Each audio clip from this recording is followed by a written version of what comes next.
Welcome to Palestine Uncensored. Today is 1st of April, and as you've already heard, Israel has bombed the Iranian embassy in Damascus. And before we get to that, you heard in the last few hours they've been bombing the hospital again, SHIFA hospital. I was looking at this morning. There's kids in there, premature, ventilated on about 4 floors. It's clearly been documented online, but I don't know how they're letting this happen, okay? It's absolutely heartbreaking. I'm going to show you a footage now, aftermath of what they've done this morning from this hospital.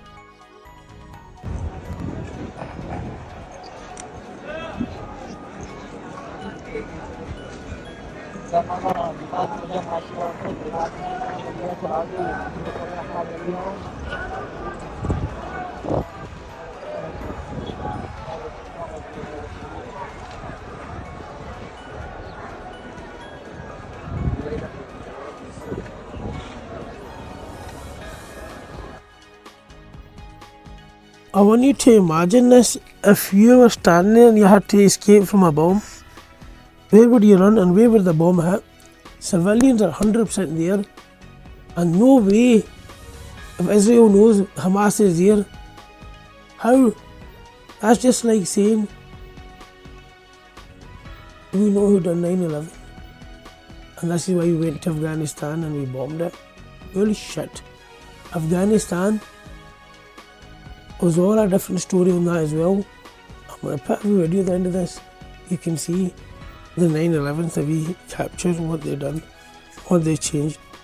Now with this is absolutely barking, alright? They bomb a whole hospital, everybody's outside. Where did they go for medication? It's just to do an ethnic cleansing on a higher scale, believe me. And then you got this guy coming out. Come on, you can't beat them, Israel. They're going to haunt you till your last day, and you're trying to ban us from the river to the sea. Free Palestine. I'm going to say that, and I'll say it right here, from the river to the sea. Free Palestine. This is what you're trying to create, innit? Divisions between us ain't going to happen. Then you got this. How can you justify this proportionate retaliation? This is massacre, genocide on a high scale. Like I said in the last video, this is all the highest documented genocide in history of humanity, and then you're still trying to fly away from it under the banner of anti-Semitism, Holocaust. Full of shit you guys are. Holocaust. See, if you had suffered Holocaust, you wouldn't be doing that to them today. Alright, so that's a lot of whopper. Now come to the story, what happened with you in Iran. Okay, Israel, I don't know what you're thinking. Alright, you're planning to expand this war. Okay, that blue bit is where you're occupying. Okay, and the green bit is Lebanon. Okay, you're having a wee tarnish with them. Now you're jumped that far with Iran. And Iran's no little dafty, mate. Okay, you have been saying it for a long time, but you have not put your finger really in there. You've been, you know, what you say, you're touching the waters. And I'm telling you, that crocodile is going to come and eat your whole finger off now. Because what you've done, you've shot an Iranian embassy. See, now that's a no-no anywhere in the world. You can't hit any diplomatic building. You understand? America, Britain combined cannot beat these Houthis in the Red Sea. These people are half on the water, half on land. Before the last one you fought, they were half on mountains and half on rocky ground. You couldn't deal with them. After 20 years, America had to pack his bags and run out in the middle of the darkness. Documented. Now they're in the Arabian Sea, they're getting the same treatment. Only thing is, they're smarter. They've got a couple other people behind their back. They veto them. You're going to have a very tough fight. And Israel, you're trying to expand. You're bombing Syria, then you bombed Lebanon, then you threw a couple of rockets into Jordan. You know what's happening? You're like that wild dog, that's just out to get anybody. You just want to kill as many as you want, right? Now, this is an embassy, okay? Now, let me clear everybody. That building has not collapsed. That building is still standing there. See, that building there, that's open for the public. Basically, you go in, get your visas, get your clearance documents, whatever you want, that's where you go, that building there. But there's a compound next door, but it was like attached, you get me? So you can clearly see it's been bought.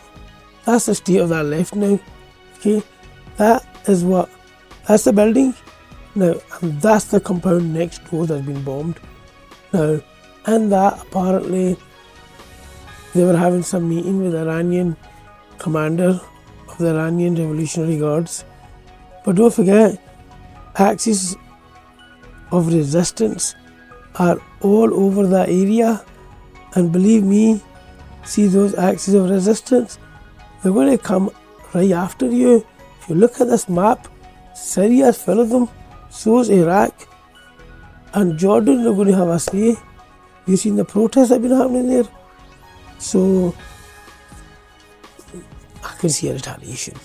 I can see Iran coming for you. So my advice for you is hide. If not, the best option is run. Okay. Anyway, good day. See you tomorrow in the next vlog. That the Twin Towers were built with a structural redundancy of 3 to 5 times the weight they were meant to support. This structure was capable of holding 3 to 5 times the weight. These buildings are built to handle several times the load above them. So those perimeter columns could handle 5 times the load above them, and the core columns could handle 3 times the load above them. In addressing the solidity of the Twin Towers, the Massachusetts Institute of Technology stated that its 244 perimeter columns made it one of the most redundant and one of the most resilient skyscrapers. On the same subject, the architectural firm of Roth & Sons wrote, "The building as designed is 16 times stiffer than a conventional structure. The Virendeel trusses would be so effective, according to the engineer's calculations, that all the columns on one side of a tower could be cut, as well as the 2 corners and several columns on the adjacent sides, and the tower would still be strong enough to withstand a 100-mile-per-hour wind." John Skilling, the structural engineer who designed the Twin Towers, stated, "Live loads on these perimeter columns can be increased more than 2,000% before failure occurs." In particular, the Twin Towers were designed to sustain the impact of a large airliner traveling at 600 miles per hour and still remain standing. Interviewed in 1993 by the Seattle Times, John Skilling stated, "We looked at every possible thing we could think of that could happen to the buildings, even to the extent of an airplane hitting the side. Our analysis indicated